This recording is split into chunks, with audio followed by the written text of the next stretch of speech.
Olá pessoal, tudo bem? Sou o professor Gepeto de Física. Pessoal, estamos voltando aqui, nosso domingão, né? Domingão de setembro, estudando para o Provão DEAN, que está chegando. Vamos lá, pessoal, desculpa, você vai estudando por aí, eu vou te ajudando por aqui, né? Vamos lá. Questão 13, continuando nossa revisão. Em um teste de aceleração, um determinado automóvel, cuja massa total é 1.000 kg, né?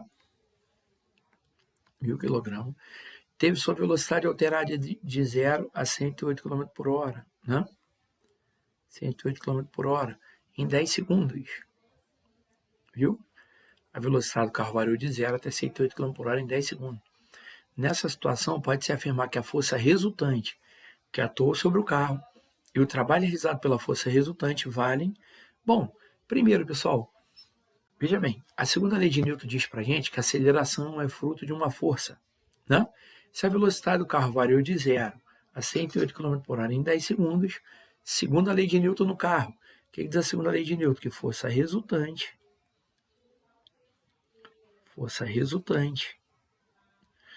né?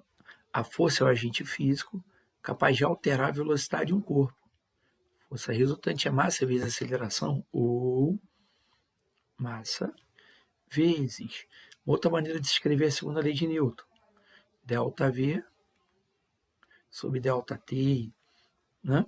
ΔV sobre ΔT. Poxa, Gepeto, por que você está aplicando a segunda lei de Newton? Porque a velocidade do carro está variando com o tempo. Fica atento só a um detalhe. Ele quer a força resultante em Newton.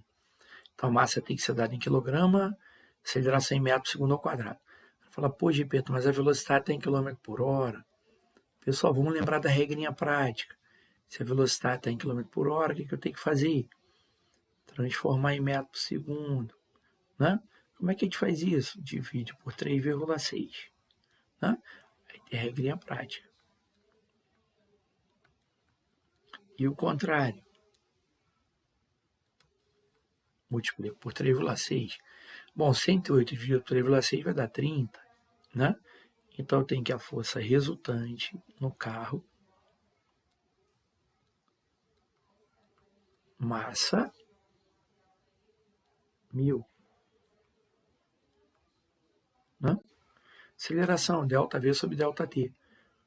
ΔV, a velocidade variou de 0 a 108, ou seja, 0 a 30 em 10 segundos, né? Olha lá. Então a força resultante sobre o carro, segundo a lei de Newton no carro, 3.000 newton, né? 3.000 newton. Nada demais. Legal. Aí o cara, pô, Gepeto, pode ser A ou B. Legal. Mas como é que eu calculo o trabalho da força resultante? Pessoal, teorema da energia cinética, o TEC, né? Falou que a velocidade variou, pediu o trabalho da força resultante, usa o teorema da energia cinética. Trabalho total, trabalho da força resultante, é a variação da energia cinética. Energia cinética final menos energia cinética inicial,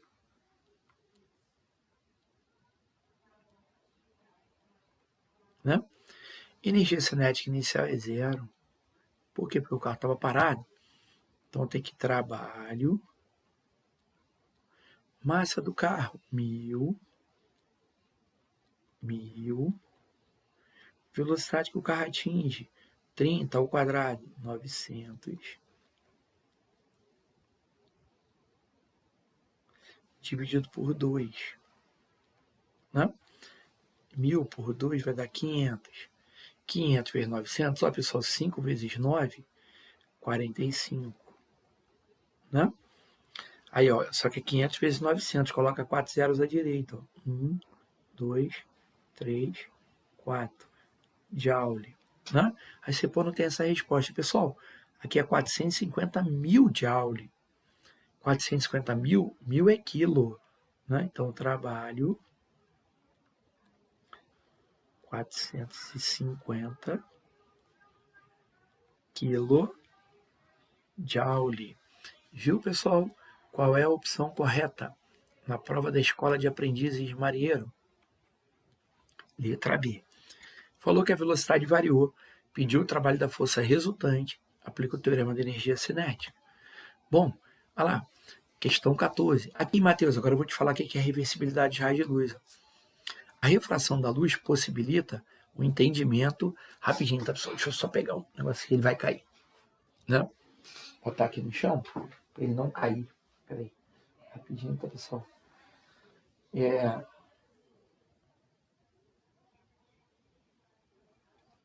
Viu? Olha lá. Rapidinho, pessoal, desculpa. 14. A refração da luz possibilita o entendimento de muitos fenômenos comuns no nosso dia a dia, como a aparente profundidade menor de uma piscina, né? As miragens nas rodovias em dias quentes e o arco-íris. Sendo assim, análises afirmativas referentes à óptica geométrica, assinalando a seguir a opção correta. Refração da luz é o desvio da luz ao atravessar a fronteira entre dois meios transparentes? Não. Não é isso. Por quê, pessoal? Porque pode ocorrer refração sem desvio quando a luz incide perpendicularmente à superfície. Tá legal? Refração da luz não é o desvio sofrido pelo raio de luz. Refração da luz é a mudança de velocidade que a luz experimenta ao passar de um meio para o outro opticamente diferente. É a mudança de velocidade, não é o desvio sofrido pelo raio de luz. Por quê? Porque pode ocorrer refração sem desvio. Refração da luz é a passagem da luz de um meio transparente para outro, ocorrendo sempre uma alteração da velocidade. Verdadeiro. Por quê? Porque a velocidade depende das características do meio. Se a onda passa de um meio para o outro de características diferentes, a velocidade muda. Na refração da luz, o raio refratado pode não apresentar desvio em relação ao raio incidente. Verdadeiro. Quando a luz incide perpendicularmente à superfície. Né?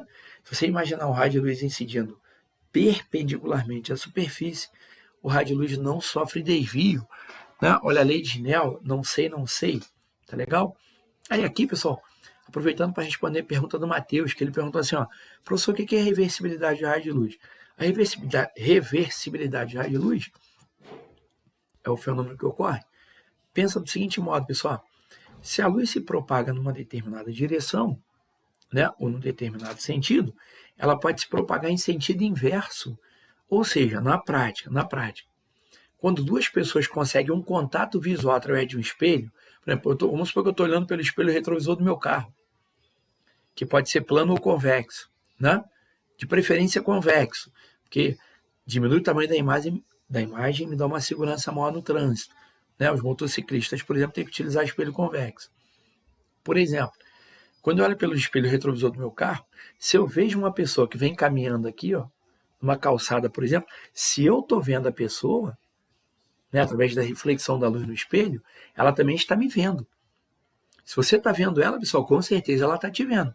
Graças ao princípio da reversibilidade de raio de luz, né? Que diz que a trajetória seguida pela luz não se modifica, né? Se eu permutar, mudar de posição a fonte observador. Né? Ou seja, se a luz se propaga num determinado sentido, ela pode se propagar no sentido inverso. Né? Duas pessoas conseguem um contato visual através de um espelho plano, por exemplo, graças ao princípio da reversibilidade dos raios de luz. Tá legal? Beleza, Matheus? Matheus fez a pergunta aí. Tá bom? Vamos lá, pessoal. A 2 e 3 são verdadeiras. Né? Apenas 2 e 3 estão corretas. Letra C. Tá legal? Bom, é uma questão de gases agora, né, que caiu na prova de EAN. Uma questão de termodinâmica. Um gás ideal, ele sofre uma transformação isobárica. Pessoal, o que é iso? Igual. Bária, pressão. Bária vem de pressão. Iso igual. Isoeletrônica. Ó, lembra da química? Camada isoeletrônica. É a camada que tem o mesmo número de elétrons. Não é isso? Isobárica. Pressão constante. Olha lá, cuja pressão é 10 N por metro quadrado. E o volume foi alterado de 2 metros cúbicos para 6 metros cúbicos. Sendo assim, assinale a opção que fornece o trabalho em Joule realizado pelo gás sobre o ambiente. Né? Pessoal, trabalho realizado numa evolução isobárica. Eu posso calcular o trabalho numa evolução isobárica como sendo P vezes ΔV. Só isso. Quem é P? É a pressão que o gás exerce nas paredes do recipiente, 10. Quem é ΔV? Variação de volume. O volume aumentou de 2 metros cúbicos para 6 metros cúbicos. Variou de 4 metros cúbicos. Então, o trabalho, 40 Joule, né? Joule. Pessoal, muito cuidado na prova DEAN, hein? Eu também posso calcular o trabalho numa evolução isobárica. Pessoal, lembre-se de que numa evolução isobárica, o volume ocupado pelo gás, né, é diretamente proporcional à temperatura do gás. Lembra da equação de Clapeyron?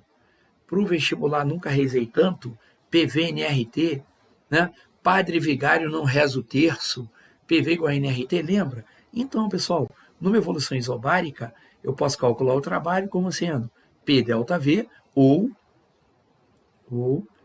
NR ΔT. Tá legal? NR ΔT, sim. Cuidado para ele não te enganar na prova da aprendizes de marinheiro. Ele pode te dar o número de mols do gás, quem é N, número de mols, quem é R, a constante dos gases, e quem é ΔT, é a variação da temperatura do gás medida em Kelvin. Cuidado, pessoal, em se tratando de gases, temperatura tem que ser medida em Kelvin. Ah, professor, se ele me der a temperatura em graus Celsius, ué, não tem problema. A gente transforma para Kelvin como? A temperatura em Kelvin é a temperatura na escala Celsius. Ó, mais 273. Tranquilo, pessoal? 273. Não esqueça da equação de Clapeyron também, né, pessoal? Clapeyron para o vestibular. Nunca rezei tanto.